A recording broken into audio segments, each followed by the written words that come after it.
বা সময়কে মূল্য দিতে আমরা কি করতে পারি সেই বিষয়গুলোই এখন আলোচনা করা হবে।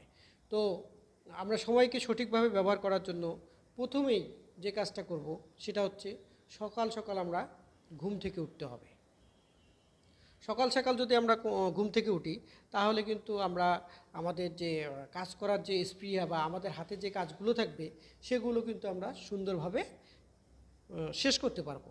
এরপর আপনি যদি সময়কে সুন্দরভাবে কাজে লাগাতে চান, অবশ্যই আগের রাতে আপনার একটা ঘুমানোর আগে অবশ্যই আপনি আগামীকাল কি কাজ করবেন তার একটা ছোট লিস্ট করে রাখবেন।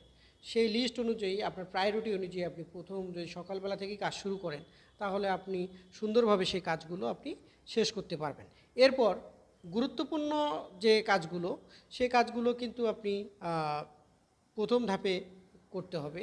কারণ হলো আপনি যদি প্রথম ধাপে অগুরুত্বপূর্ণ